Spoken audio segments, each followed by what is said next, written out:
Come near, you nations, and listen. Pay attention, you peoples. There's a lot of exhortations to listen in Isaiah. We're going to have even more of these in the second half of the book after we get to the next section, 36 to 39. We have lots and lots of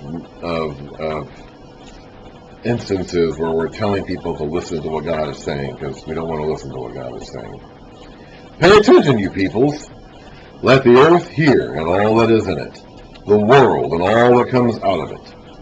The Lord is angry with all nations. His wrath is upon all their armies. He will totally destroy them. He will give them over to slaughter. Their slain will be thrown out. Their dead bodies will send up a stench. The mountains will be soaked with their blood. All the stars of the heavens will be dissolved, and the sky will be rolled up like a scroll. That's a reference again to the sky potentially being solid in Isaiah's mind. All the starry host will fall, like withered leaves from the vine, like shriveled figs from the fig tree. My sword has drunk its fill in the heavens. See, it descends in judgment on Edom, the people I have totally destroyed. Now earlier we singled out Moab.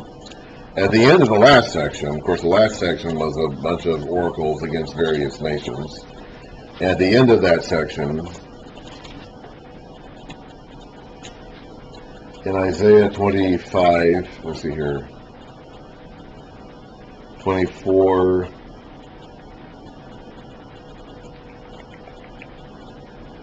25, 26, where are we here? Where are you, Moab? Well, anyway, we finished the section of, I'm trying to find the reference to Moab specifically in that last section.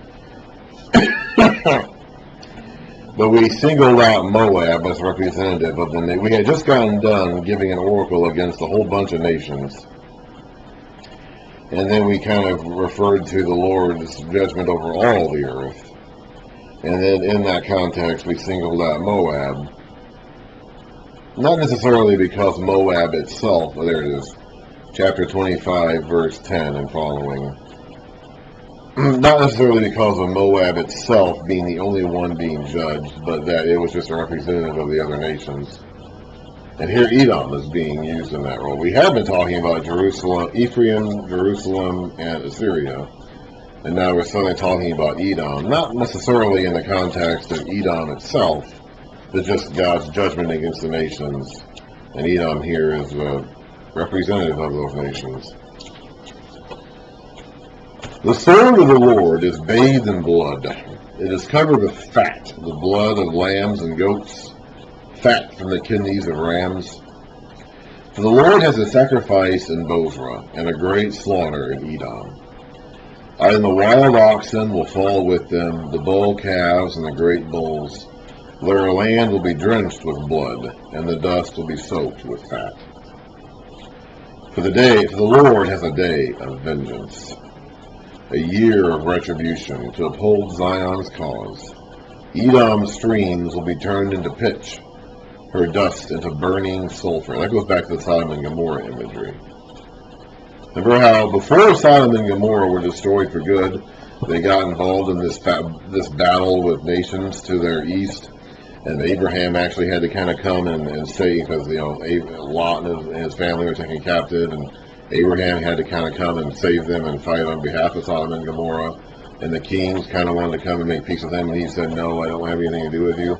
And we read at the time that the area around there was full of tar pits, and they actually fell into those tar pits as they were fleeing.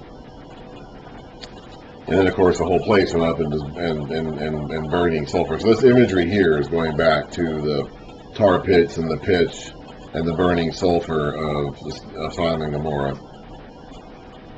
Edom's streams will be turned into pitch, her dust into burning sulfur, her land will become blazing pitch. It will not be quenched day and night, its smoke will rise forever. From generation to generation it will lie desolate. No one will ever pass through it again. The desert owl and the screech owl will possess. Now again, if you go to that area today, you're not going to see a fire that has been burning for 2,600 years or whatever. Okay, it's like this is not referring to a fire that is literally going to be set ablaze and last forever. So we could go to Edom, the area that used to be Edom, to this day, and see somewhere there should be a fire that's still blazing to this day. If this were literally talking about a fire that would be lighted at some point in time against Edom and stay lit forever, we should be able to go there and see it. That's not what it's talking about. It's going to be uninhabitable. It's going to be a wasteland. Remember how we talked about at the beginning of this whole thing, way back in Genesis, how the earth was made useful from a state where it was useless. The earth was tohu and bohu, and that it doesn't really mean formless in terms of its shape, but functionless in terms of its function. Like it didn't have a purpose. It was a wilderness. It was uninhabited and unfit for life, and the Spirit of God had to make it inhabitable for life and useful for a purpose and a function. That's the imagery that we're flying on here. And Isaiah is filled with this imagery. Isaiah is filled with this contrast between, function and functionless, inhabited land that is doing what's supposed to do, and wilderness land that is just barren and wasteland. And here we're seeing it. This land is going to go from being a place that's inhabited and occupied and functioning like land should, to being uninhabited and only fit for desert, unclean animals. The desert owl and screech owl will possess it. The great owl and the raven will nest there. These are unclean animals, so you don't want to be around these animals. God will stretch out over Edom the measuring line of chaos and the plumb line of desolation. There goes again the idea that we're undoing creation. We're taking a functionful, purposeful, inhabited area and rendering it functionless and purposeless and uninhabited. Her nobles will have nothing there to be called a kingdom. All her princes will vanish away. Thorns will overrun her citadels, nettles and brambles her strongholds. She will become a haunt for jackals, a home for owls. Desert creatures will meet with hyenas, and wild goats will bleat to each other. These are unclean. In fact, the goats themselves were considered to be desert. Wild goats in the desert were thought to be demons. We talked about that earlier. These are unclean animals that the people of, the righteous people of Israel don't want to have anything to do with. There the night creatures will also repose and find for themselves places of rest. The owl will nest there and lay eggs. She will hatch them and care for her young under the shadow of her wings. There also the falcons will gather, each with its mate.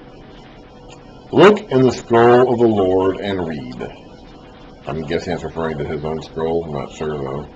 None of these will be missing. Not one will lack her mate.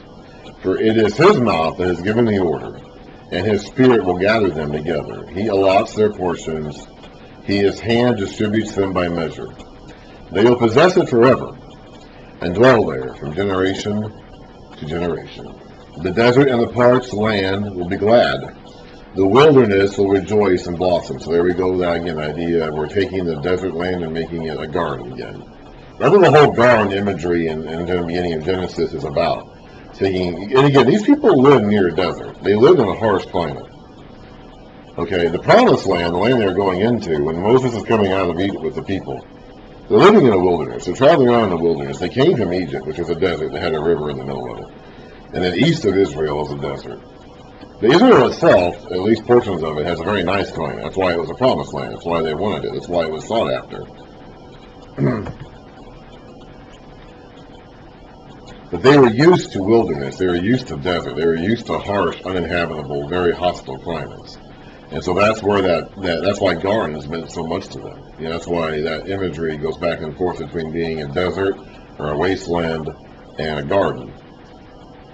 And we're seeing that referred to here in Isaiah. The desert and the parched land will be glad. The wilderness will rejoice and blossom. Like the crocus, it will burst into bloom. It will rejoice greatly and shout for joy. The glory of Lebanon will be given it, all of its mighty trees. The splendor of Carmel and Sharon, all of their fertility. They will see the glory of the Lord, the splendor of our God. Strengthen the feeble hands. Steady the knees that give way. Say to those with fearful hearts, be strong and do not fear. Your God will come. He will come with vengeance. With divine retribution, he will come to save you. Then the eyes of the blind will be opened, and the ears of the deaf unstopped. There's that seeing and hearing imagery again, which has been emphasized repeatedly throughout the book of Isaiah. Then the lame will leap like a deer, and the mute tongue shout for joy. Water will gush forth in the wilderness, and streams in the desert. The burning sand will become a pool, the thirsty ground bubbling springs. In the haunts where jackals once lay, grass and reeds and papyrus will grow. And a highway will be there. It will be called the Way of Holiness. There's that highway imagery, which has also been prominent in Isaiah. We're not talking about building an actual road. We're not talking about leveling the mountains and laying out pavement to create a highway that we can walk down, or we can ride our vehicles or camels down. We're talking about making a way back to God for the people who have been scattered by him or who have abandoned him. The unclean will not journey on it. It will be for those who walk in that way. In Acts, Luke's favorite term for Christianity is the way. Wicked fools will not go about on it. No lion will be there, nor will any ferocious beast get up on it. They will not be found there. But only the redeemed. Now that goes back a lot to what we were talking about earlier, when we were reading about this kingdom that this child is going to oversee someday. We read about that in chapter 11, about the calf and the lion and the yearling will feed together, the wolf will live with the lamb, the leopard will lie down with the goat. This sounds like a lot like that. But also it sounds a lot like the city that's depicted in Revelation. This kingdom that is to come. Now again, we want this to believe that this has happened physically, or that it's going to happen physically. This kingdom exists today spiritually, and someday it'll be fulfilled physically too. But only the redeemed will walk there, and the ransomed of the Lord will return. They will enter Zion with singing. Everlasting joy will crown their heads. Gladness and joy will overtake them, and sorrow and sighing will flee away. That sounds an awful lot like the last couple chapters of Revelation. I'm not going to do it now, but I suggest before we get into our next lesson in Isaiah 36 and following, you read the last 3 chapters of Revelation and compare that to what we just got done reading there in Isaiah. There's a lot of overlap in the imagery and in the thought being communicated in both places. Okay, so those are the woe oracles of Isaiah. That was the I'm assuming, again, like I said, I believe the context of those oracles was given in the lead up to the Assyrian invasion of Judah, which happened in the late 700s BC. And we're going to read about that now in the next section. Now, we've already read this. We covered this when we went over the historical section earlier. But next time, tomorrow, I'm going to read through Isaiah 36 and 39, which are the historical chapters of Isaiah. And we'll get through those fairly quickly and easily, but we'll do that tomorrow. Again, you've already read it. We've actually already read it. We're just going to read it again. And it's going to be the climax of the Assyrian portion of this book. And then we're going to be moving on from there and looking forward down the road to the days ahead when Babylon becomes the big enemy 100 years from now. So everything we've been reading so far, especially this woe section, these woes, the oracles of woes given here in the last few chapters have been the context of this upcoming Assyrian invasion. And we're going to get to that invasion in the next chapter. So we're actually going to see the climax of that in the next couple of chapters. And after that, we're going to read about the next big problem, which is going to be the Babylonians. And again, we've already read that, but we're going to read it again. And so we're going to read that in the context of the book of Isaiah, so we understand better about how Isaiah, the book of Isaiah as a whole is structured and framed. And so that's that. And so that's what we'll be doing next time.